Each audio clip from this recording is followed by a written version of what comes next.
Page number 116 पे 116 इस किताब में, गुजराती में थोड़ा आगे पीछे होगा। रहस्यपूर्ण चिट्ठी का प्रकरण है। आत्मा आत्मानुभव प्रत्यक्ष है या परोक्ष। इस संदर्भ में रहस्यपूर्ण चिट्ठी में समागत पंडित टोडरमल जी का स्पष्टीकरण दृष्टव्य है, जो इस प्रकार है। मिलेगा 131 गुजराती। वहाँ इस स्वानुभव दशा में जो आत्मा को जाना जाता है सो श्रुत ज्ञान द्वारा जाना जाता है।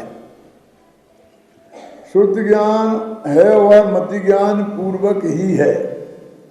वे मति ज्ञान श्रुत ज्ञान परोक्ष कहे गए हैं, इसलिए यहाँ आत्मा का जानना प्रत्यक्ष नहीं है। पहला पॉइंट है ना क्लियर। हमारे पास दो ही ज्ञान है, तीसरा है ही नहीं। तथा अवधि मन पर्याय का विषय भी रूपी पदार्थ ही है और केवल ज्ञान छद्मस्त के है नहीं, इसलिए अनुभव में अवधि मन पर्याय और केवल द्वारा आत्मा का जानना नहीं है। तथा यहाँ आत्मा को भली भांति नहीं जानता है, इसलिए पारमार्थिक प्रत्यक्ष बना तो संभव नहीं है। देखो, दो तरह पारमार्थिक और एक साम व्यवहारिक, दो तरह के प्रत्यक्ष होते हैं। पहले तो एक सिद्धांत का समझ लो, मति ज्ञान श्रुत ज्ञान दो है परोक्ष, और अवधि ज्ञान मनपर्याय ज्ञान और केवल ज्ञान है प्रत्यक्ष। केवल ज्ञान अपन को है नहीं, और मति अवधि ज्ञान और मनपर्याय ज्ञान कदाचित किसी को मनुष्य गति में हो सकते हैं, देवों और नारकियों के तो होते ही हैं, लेकिन वे तो पुरुष को ही जानते हैं, आत्मा को जानते ही नहीं है, इसलिए वे भी हमारे काम के नहीं रहे। और हमारे पास जो मति ज्ञान शुद्ध ज्ञान है वे मूल में ही परोक्ष है, इसलिए कहते हैं कि आत्मा का जानना परोक्ष ही होता है। अब वो कहते हैं दूसरी परिभाषा, पहली परिभाषा तो ये थी, दूसरी क्या, विशुद्धम प्रत्यक्षम और अविशुद्धम परोक्षम। न्याय शास्त्र में है ना, निर्मल ज्ञान को प्रत्यक्ष कहते हैं, और जो निर्मल नहीं है, धुंधलापन है जिसमें संशय अंधविश्वास रहे तो भी वो प्रत्यक्ष थोड़ी हो जाएगा। समझ गए ना, वो तो मिथ्या ज्ञान के लक्षण है। कल में गए आपके, मैंने इनका प्रश्न का जवाब दे दिया, आप उलझना मत, समझ में ना। अब ये जो अनुभव है तो हमारे उन दो ही ज्ञान से होगा, तो कहते हैं दूसरे तरीके से निर्मल ज्ञान को कहते हैं प्रत्यक्ष, और निर्मल जो ज्ञान नहीं है वो है परोक्ष। तो केवल ज्ञान निर्मल है, बिल्कुल साफ साफ क्लियर, एकदम अनंत गुण असंख्य प्रदेश सब बिल्कुल क्लियर दिखाई देते हैं उनको, और मति ज्ञान और शुद्ध ज्ञान में नहीं दिखते हैं। तो पारमार्थिक प्रत्यक्ष बोलते हैं केवल ज्ञान को, और साम्य व्यवहारिक प्रत्यक्ष बोलते हैं जो मति ज्ञान और शुद्ध ज्ञान को। तो ये तो वैसे ही मेला मुकुटला मिटमेला होता है। देखो आगे बहुत बढ़िया बात कहेंगे, जैसे नेत्रादिक से वर्णादिक जानते हैं, सो एक देश निर्मलता सहित भी आत्मा के असंख्यात प्रदेशादिक नहीं जानते, इसलिए साम्य व्यवहारक प्रत्यक्ष बना भी संभव नहीं है। पारमार्थिक प्रत्यक्ष नहीं है और साम्य व्यवहारक। क्या कह रहे मानो, ये रूमाल है ना, ये आपको दिख रहा है ना सबको, अनुभव में भगवान आत्मा उतना साफ भी दिखाई नहीं देता जितना रूमाल आपको दिख रहा है, ये कह रहे। इसे साम्य व्यवहारिक प्रत्यक्ष कहते हैं कि मैंने अपनी आंख से देखा। तो कहते ये भी काफी मेला कुचैला है, मतलब उतना स्पष्ट नहीं है, फिर भी आत्मा का जो अनुभव में दर्शन होता है वो जितना साफ तुम्हें रूमाल दिखाई दे रहा उतना साफ भी आत्मा दिखाई नहीं देता। अब अब ये जानना क्यों जरूरी है हेमचंद जी? क्यों कि आप कहोगे बस आंखें बंद करके मैं बैठता हूँ देखता हूँ, अब आपको दिखेगा वो साफ तो दिखेगा नहीं, सिंध बंद करोगे कैसे दिखेगा? तो आप मान लो कि नहीं दिखा मुझे, वो तुम्हें दिख भी गया हो तो तुम मान लोगे नहीं दिखा, क्योंकि तुम तो साफ दिखना चाहिए ना। तो कहते ऐसा नहीं दिखेगा। आगे तो बहुत गजब की बात दिखी, मैं पहले ही बता देता हूँ कि जब कोई आत्मा का अनुभव करता है तो अनुभव करने के पहले जो उसने शास्त्र पढ़ के और गुरु के मुख से समझा था, जितना ज्ञान होता है, अनुभव में जाने के बाद फिर बाहर आता है तो उससे रंच मात्र भी अधिक ज्ञान नहीं होता, उतना ही होता है, क्योंकि वो अनुभव के काल में नया तो कुछ जानने में आता नहीं। ये लिखा है इसमें क्लियर। अब तू कहता है कि मैंने आत्मा को देख के बताया, अरे सब झूठी बातें हैं। वो तो उस शास्त्र में पहले पढ़े थे ना, वो गुरु मुख से सुने थे, हम सब वो ही सुनाते हैं। हमारी क्वालिटी इसमें है कि जो हम कह रहे हैं वो शास्त्र में मिले, गुरुदेव की वाणी में मिले। इसमें नहीं है कि उनके अलावा हम कोई नया बताएं अनुभव करके। जो ज्ञानी जन अनुभव करते हैं उनके पास भी नया कुछ नहीं होता। फिर बाद में वो कहते हैं आत्मा असंख्य प्रदेशी है, अनंत गुण वाला है, अनादि अनंत है। तो उसने अंदर में जाके देखा था, गुण गिने थे, अनंत असंख्य प्रदेश गिने थे, वो अनादि का है ये देखा था, अनंत काल तक रहेगा ये देखा था। जो बोलता है सब कहां से बोलता है? शास्त्र की बात ही है। इसलिए हमें किसी भी ज्ञानी की मिलान करना है तो शास्त्र से करना। खाने में लिखा ना, आगे देखे पढ़ते हैं कि जैसे नेत्रादिक से वर्णादिक जानते हैं, जो बोला मैंने, नेत्र से वर्ण माने सफेद रूमाल, आंख से सफेद रूमाल जाना, वैसे एक देश निर्मलता सहित भी आत्मा के असंख्यात प्रदेशाधिक नहीं जानते। इसलिए साम्यवारक प्रत्यक्ष नहीं है, पारमार्थिक प्रत्यक्ष नहीं है और साम्यवारक प्रत्यक्ष नहीं है। तीसरा, यहां पर तो आगम अनुमानादिक परोक्ष ज्ञान से आत्मा का अनुभव होता है। उसमें आगम और अनुमान का सहारा लेना पड़ेगा। अब जैनागम में जैसा आत्मा का स्वरूप कहा है उसे वैसा जानकर उसमें परिणामों को मग्न करता है। ये एक विधि तो ये है कि हमने शास्त्र में पढ़ा आत्मा का स्वरूप और उसमें अपने परिणामों को मग्न करना, नए जानने की कोशिश नहीं। जो जाना है उसमें ही परिणामों को मग्न करना। जैसे मैं रोजाना बोलता हूं कि पहले जाना और फिर जानते रहे, उसी को उसमें परिणामों को मग्न करना करता। इसलिए आगम परोक्ष, ये आगम है, परोक्ष प्रमाण है, तो ये परोक्ष ही हो गए ना। फिर वो अथवा, जैसे अपन परीक्षा में आते हैं ना, अथवा अथवा, इसमें भी 3-4 अथवा हैं। मैं आत्मा ही हूं क्योंकि मुझ में ज्ञान है, जहां जहां ज्ञान है वहां वहां आत्मा है। जैसे सिद्धादिक तथा जहां आत्मा नहीं है वहां ज्ञान भी नहीं है, जैसे मृतक कलेवराधिक हैं। इस प्रकार अनुमान द्वारा वस्तु का निश्चय करके उसमें परिणाम मग्न करता है। अब काम तो ये करना है जो शास्त्र से पढ़ा है कि तुमने अनुमान किया ना, उससे निर्णय किया है, अब वो तो परोक्ष ही है।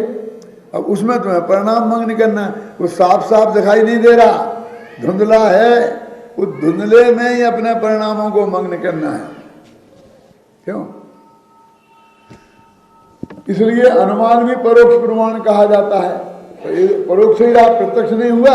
अब अथवा, फिर तीसरा अथवा, आगम अनुमानादिक द्वारा जो वस्तु को जानने में आई उसी को याद रखकर परिणाम मगन करता है, इसलिए स्मृति कही जाती है।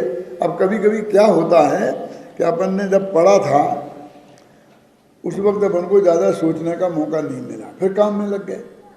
गुरुदेव के मुख से सुना था, फिर आते ही भोजनशाला शुरू हो जाती है, वहाँ चले गए।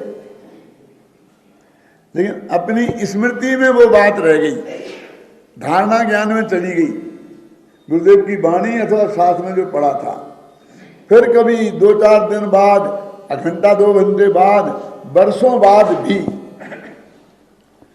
फिर हमें वो बात याद आई और उससे हमने आत्मा का स्वरूप को जाना याददाश्त में, और फिर उसमें परिणाम मगन किए।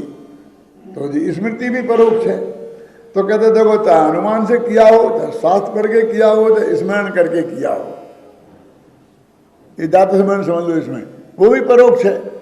कल में आई ना,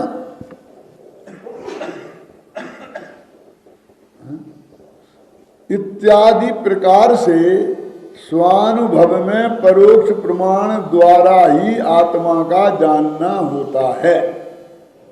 यानी जो बात हम आपको बता रहे या हमने शास्त्रों में पढ़ी है कहीं या गुरु के मुख से सुनी है और वो हमें याद है, वो हम आपको बता रहे हैं। भाई यही मार्ग है, हर ज्ञानी ऐसा ही करता है। ऐसा नहीं कि ज्ञानी तो अंदर में देख के बताता हो और अज्ञानी को पढ़ी पढ़ाई बात बताता हो, सुनी सुनाई बात बताता हो, ऐसा नहीं है। वहां पहले जानना होता है, पश्चात जो स्वरूप जाना उसी में परिणाम मंगन होते हैं, और परिणाम मंगन होने पर कुछ विशेष जान बना होता नहीं है। अनुभव में कुछ नया जानना नहीं होता। अब वो पहले जानता है फिर परिणाम मंगन करता है। परिणामों का मंगन होना वो चारित्र है। वो परिणामों को मंगन करना मैं उसी को जानते रहना, ख्याल नहीं। फिर यहां फिर प्रश्न है कि यदि सविकल्प निर्विकल्प में जानने का विशेष नहीं है तो आनंद कैसे आता, अधिक आनंद कैसे होता है? वो कहता तुम जानना नहीं होता ज्यादा, तो फिर अनुभव में आनंद ज्यादा है ना। और बाहर पढ़ते वक्त वैसा आनंद नहीं है, पढ़ने में भी आनंद तो है ना, आनंद आता ना। पर अरे गजब बात है, गजब बात से गजब, ये कहाँ से आई? ये सुनने पर भी गजब आनंद आज तक जानी नहीं थी। लेकिन फिर भी जो अनुभव में जो आनंद है वैसा आनंद उसमें नहीं है। तो वो कहते हैं कि अधिक जानना नहीं हुआ तो आनंद अधिक कैसे हुआ? तो उसने ये सब नक्की कर लिया कि अधिक ज्ञान हो तो अधिक आनंद होता है, कम ज्ञान हो तो कम आनंद होता है। ऐसा तो है नहीं। क्यों? जो कम ज्ञान वाला प्रयोजनभूत जाने और ज्ञान है कम, तो ज्ञान वाला परिणाम ज्यादा मंगन करे तो ज्यादा आनंद होता है। और वो वाला ज्यादा ज्ञान है और वो आत्मा में परिणाम मंगन नहीं करे तो उसे कम आनंद होता है। देखो उसका समाधान, सविकल्प दशा में ज्ञान अनेक ज्ञेयों को जानने रूप प्रवर्तता था। निर्विकल्प दशा में केवल आत्मा का ही जानना है। अधिक आनंद क्यों आता है? सविकल्प दशा में उसने 10 बातें सुनी थी गुरुदेव से, तो वे भी आती है साथ साथ में, आत्मा भी आता है, वो उदाहरण भी ख्याल में आता है, इसलिए वो परिणाम मंगन नहीं हो पाते हैं। और अकेले आत्मा में परिणाम मंगन हुए तो विशेष आनंद आता है। एक तो अच्छा कहा सविकल्प दशा में अनेक ज्ञेयों को जानने रूप प्रवृत्ता था, निर्विकल्प दशा में केवल आत्मा का ही जानना। एक तो यह विशेषता है, और दूसरी विशेषता यह है कि जो परिणाम नाना विकल्पों में परिणमित होता था वह केवल स्वरूप के तादात्म्य में होकर प्रवृत्त हुआ। दूसरी यह विशेषता है, वो बार बार ये जाना ये जाना ये जाना, अब एक में ही जान रहा है। ऐसी विशेषताएं होने पर कोई वचनातीत ऐसा अपूर्व आनंद होता है जो विषय सेवन में उसकी जाति का अंश भी नहीं है। वो यतीन्द्रिय आनंद है। इसलिए उस आनंद को अतीन्द्रिय कहते हैं। लिख दिया ना, और कुछ नहीं है, यही प्रक्रिया है। आपने गुरु के मुख से सुना, शास्त्र में पढ़कर जो आत्मा का सही स्वरूप समझ लिया और उसमें ये परिणाम मंगन किए तो उसमें से आया वही अतीन्द्रिय है। अब मान लो ऐसा आपको आता है तो आपको नहीं वो वैसा तो हुआ नहीं, वैसा तो हुआ नहीं, तो मुझे नहीं हुआ। हुआ है को नहीं हुआ मानते रहते हजारों लोग। विपिन भाई तुम नहीं हो उसमें, तुम तो मानते हो ना। तो आज दादा बहुत आ रहा, मेरे एक दिन ऐसा हुआ था, सुनाते हैं। उल्टा मत समझना जो मैं कह रहा हूं, हमने उसको हुआ समझ रखा है कि वो तो करोड़ों में एक को होगा, हमें कैसे हो सकता, हमारा नंबर कैसे लग सकता।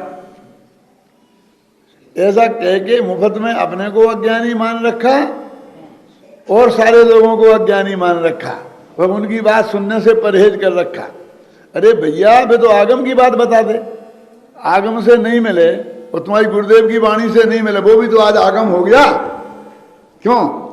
तो तुम बोलो, यदि उसके अनुकूल है और उसमें कोई गड़बड़ नहीं है तो फिर क्यों चक्कर में पड़ते हो? उससे तुम्हारा ही नुकसान होता है। क्यों?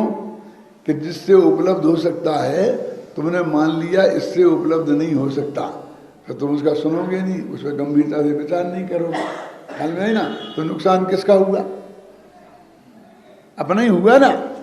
माने जिनके सुनकर कुछ समझ सकते हैं और जिस शास्त्र को पढ़कर समझ सकते हैं उसको हमने हे मान लिया और समय सार की वो गाथा रट ली।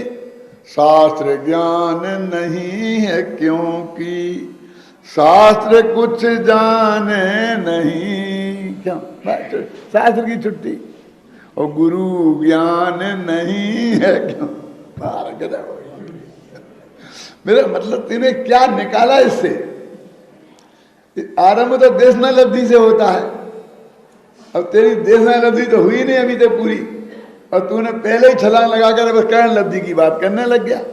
शास्त्र में बहुत स्पष्ट है ना कि इतना हमारे पास क्षयोपशम हो कि जिससे आत्मा समझ में आ सके, और ऐसी कसाई की मंदता हो कि हर कीमत पर आत्मा समझने की दखस हो।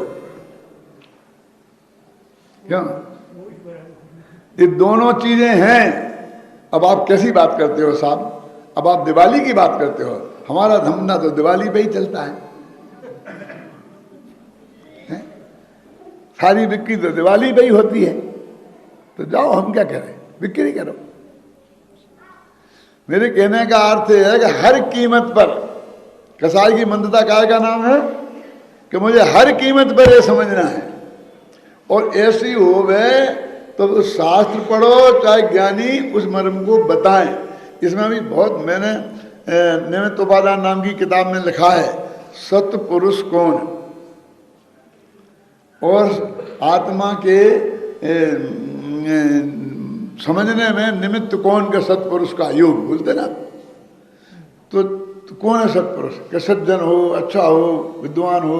नहीं नहीं, जो त्रिकाली ध्रुव सत्य को बताए वो सत्पुरुष। जो त्रिकाली ध्रुव सत्य को जाने, समझे ना, समझे और समझाए, उसका नाम है सत्पुरुष। अच्छा समझ लो, जिसको लगाना वो लगा लेना। गुरुदेव तो थे ही, उसमें तो क्या मतलब है, उसमें क्या है, समझिए ना, आध्यात्मिक सत्पुरुष थे ना। तो अब एक पॉइंट और आगे कि वो सत्य जाने और बताए, ना बताए अकेले जाने तो भी सत्पुरुष। वो बताने की शर्त अनिवार्य नहीं है, लेकिन सत्पुरुष का योग इसमें बताना अनिवार्य है। मान लो ऐसा बैठा रहे तो उसे देख देख के नहीं हो जाए तुम्हें सम्मत दर्शन। वो बताए, उनका योग बल माने वचन बल, वो बताए हमें, तो वो सत्पुरुष का योग है। अब एक और गहराई है इसमें थोड़ी, मैंने उसमें किताब में लिखी है निमित्त उपादान में, कि वो है तो सत्पुरुष, वो जानता है इसलिए सत्पुरुष तो हो गया ना। और समझाने बैठे 3 लोग का नक्शा, तो समय दर्शन हो जाएगा, 3 लोग दर्शन होगा, समझ गया। वो सत्य, त्रिकाली ध्रुव सत्य को समझाए तब वो निमित्त होगा, क्योंकि वो भी एक प्रोफेसर भी हो सकता है ना, और वो गणित का प्रोफेसर होगा तो गणित बताएगा, तो गणित बताएगा तो वो गणित के जब वो पढ़ा रहा, वो वाणी योग नहीं है आत्मा की प्राप्ति में। चौथे गुण स्थान वाला होगा तो कोई अजीब का तो उसकी होगी ना, पढ़ेगा, पढ़ाएगा, लिखेगा, लिखाएगा, धंधा करेगा, पानी करेगा। श्रीमद आयतन भी धंधा करते थे ना, क्यों? पूज्य गुरुदेव श्री महाभाग्य से पहले ही सब छोड़ चुके थे जब उन्होंने दीक्षा ली थी ना, इसलिए बंदा नई दुकान नहीं खोली। कहीं हो सकता है कि गृहस्थी में वे पहले ही आत्मानुभवी हो जाते और दीक्षा नहीं लेते तो बहुत दिनों तक दुकान चलाते रहते और ज्ञानी बने रहते। क्या आप मेरा मतलब समझ गए ना? ये भी उनने पहले दीक्षा ले ली थी, ये भी हमारे पुण्य की वजह से समझ लो कि बाद में द्वारा क्या दुकान खोले, अब आत्मा के हित के लिए उन्होंने अपनी श्रद्धा पलटी। तो सत्पुरुष का योग माने क्या? वो जाने और समझाए, और वो शास्त्र शास्त्र में भी द्वादश अंग शास्त्र में तो ज्योतिष भी लिखा और दुनिया दुनिया की मंत्र तंत्र भी लिखे कि नहीं लिखे, वो सारी निर्वाणी आत्मा में निमित्त नहीं है, घबराना नहीं। द्वादश अंग निर्वाणी पढ़ो तुम एक दफे, तो उसमें क्या क्या आता है, आचारांग और सूत्रकृतांग और फलाने में और ज्योतिष, कितनी सब बातें आती हैं उसमें, मंत्र तंत्र सब हैं, लघु विद्यानुवाद की बातें सब आती हैं। लेकिन वो उसमें जो आत्मा की बात है वो हमें आत्मा की बात समझाए, और उस बात को हम समझकर चाहे लिख के समझें चाहे पढ़ के समझें, लिखने से पढ़कर समझने से सुनकर समझने में ज्यादा चांस हैं समझ में आने के, इसलिए सुनने पर महत्व दिया। किन्ने दौलत राम ने दौल समझ गए ना, क्यों क्यों क्यों चांस ज्यादा है कि देखो ये मैं आपको सुना रहा हूं और इस किताब में वही बातें लिखी हैं, तो ये जो मैं जो आपको समझा रहा हूं वो अकेली वाणी से नहीं समझा रहा हूं, हाव भाव भी उसमें शामिल हैं जो कि लिखने में पढ़ने में आपके ख्याल में नहीं आएंगे, इसलिए वो सुनने का महत्व ज्यादा है। इसके लिए मैं बहुत अधिक उदाहरण देता हूँ, बहुत पहले शायद जब दिया होगा तो 10-20 वर्ष पहले दिया होगा, बहुत दिनों से नहीं दिया। हिंदी साहित्य में एक बहुत बड़ा साहित्य का खंड है, जिसे हम बोलते हैं वो मैं बताता हूँ, कहानी बताऊंगा उसे, कि श्री कृष्ण और ध्रुव, उनको उसका साथी था ना, क्या नाम था, बलराम नहीं, श्री कृष्ण मथुरा वहाँ गोपाल चल को छोड़कर वृंदावन को मथुरा में आ गए थे, राजनीति करने लगे थे। उनके साथी थे उद्धव, हाँ उद्धव, बलराम उद्धव नहीं है, बलराम उद्धव अलग है, बलराम नहीं है, धोखे में मत रहना। वो उनके भाई थे बलराम, और उद्धव उनका सखा था, दोस्त था, लेकिन ये वो निश्चय नय वाला था, वो ज्ञान मार्गी था। वो कहता था ज्ञान से ही आत्मा का कल्याण होगा, ये भक्ति मक्ति करने से कुछ होने वाला नहीं है। और गोपियां थी वो भक्ति मार्गी थी, हम तो बस श्री कृष्ण की भक्ति करेंगे और संसार से पार हो जाएंगे। श्री कृष्ण समझ लो कि वो दोनों नयों के मानने वाले उस हिसाब से उनके सम्य दृष्टि थे। उनके सामने ये समस्या थी, गोपियों को समझाना चाहते थे कि अकेली कोई भक्ति से कुछ नहीं होगा, तुम आत्मा का ज्ञान करो तो तुम्हारा कल्याण होगा। और उद्धव को समझाना चाहते थे कि भैया ज्ञान तो बहुत है ही सच्चा, वो तो मार्ग से हो गई, लेकिन जिसको ज्ञान हुआ है उसे हमारे उस परम पुरुष के प्रति भक्ति भी होती ही है। और वे दोनों मानते नहीं थे, तो उनने क्या सोची कि वो गोपियों को समझाने के नाम पर उद्धव को भेजो, तो उद्धव कुछ उन ज्ञान मार्ग की बातें उन्हें समझा देंगे तो गोपियों का कल्याण हो जाएगा, उनका एकांत छूट जाएगा। और गोपियां अपनी भक्ति की बात करेंगी तो थोड़ी बहुत अकल इन्हें आएगी, तो दोनों का कल्याण हो जाएगा। इस भावना से उद्धव को उन्होंने कहा वृंदावन भेजा। अब उन्होंने जाकर वहां गोपियों को समझाना शुरू किया कि क्या दम है इस सगुण में। सगुण माने श्री कृष्ण आ गए ना अवतार लेके, आत्मा तो निर्गुण है, आत्मा तो निराकार है, आत्मा में रूप रसगंध स्पर्श है ही नहीं, यही शब्द है सब, समझे ना आप। तो वो गोपियां क्या जवाब देती हैं, बहुत मार्मिक जवाब है कि हम क्या करें, हाँ, तुम श्री कृष्ण के सखा हो तो हम तुम्हारी सब बात मानने के लिए तैयार हैं, लेकिन तुम तो पागलपन की बातें करते हो, अरूप का रूप देखने को कहते हो, अरस का रस चखने को कहते हो, ये सब बातें लिखी समय सार की। क्या कहते, वो परमात्मा अरूप है, उनके यहाँ लिखा, अरस है, अगंध है, स्पर्श उनके यहाँ भी लिखा, अपने यहाँ भी लिखा। तो गोपियां कहती हैं कि अरूप का रूप देखने को कहते हो, ऐसा क्यों होता है जिसमें रस नहीं है उसका रस चखने को बोलते हो, अध्यात्म का रस क्यों। आत्मा में तो रस नाम का गुण ही नहीं है। और तुम कहते रस चको, बहुत मजाक उड़ाई श्री कृष्ण की उनने। और उस पर इतना साहित्य लिखा गया कि एक समझ लो कि हजारों पेज लिखे गए।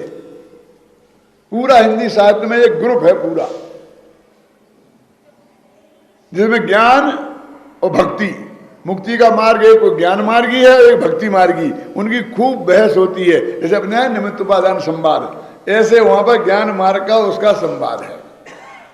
मैं जो बात आपको बताना चाहता हूं, इतनी कहानी आपको क्यों सुनाई कि जब उद्धव ने बहुत समझाया, लेकिन अंत में गोपियों की समझ में पूरी तरह नहीं आया, उनने उनकी बात नहीं मानी। लेकिन उन्हें एक डर लगा कि ये श्री कृष्ण का मोह लगा दोस्त है, यदि हमने इसकी बात नहीं मानी, उसका उचित विनय नहीं किया, तो ये जाके उनके कान में रहेगा। ये डर तो बहुत होता है आजकल, ऐसे लोग बहुत है ना, वो कि क्या बोलते हैं उन्हें, चमचे। उन चमचों से भी बहुत डर लगता है ना, ये उनका चमचा है। और उनने यदि हमारे विरुद्ध भड़का दिया तो वे कभी नहीं आएंगे। इसलिए वो कहने लग गए कि हम तुम्हारी सब बात मान लेंगे। क्या मान लेंगे? तुम अरूपी कहते हो वो भी मान लेंगे, अरस कहते हो वो भी मान लेंगे, अगंध कहते हो वो भी मान लेंगे। पर अंत में एक पंक्ति है जो बहुत मार्मिक है, एति कह देऊ की कन्हैया मिल जाएगा। ऐसा करने से वो कन्हैया हमें मिल जाएगा कि नहीं? माने चाहिए वो ही है जिसकी भक्ति करना है, समझे ना। माने ये तुम्हारी कई बातें हम मानने को तैयार हैं, लेकिन शर्त हमारी है, यानी मार्ग तो भक्ति का ही है। ये पी कह देऊ की कन्हैया मिल जाएगो। फिर उन्होंने कहा कि अभी हम जा रहे हैं। कन्हैया का तुम्हें क्या करना है? तुम्हारा भगवान आत्मा तुम्हारे पास है, उसका ध्यान करो ना।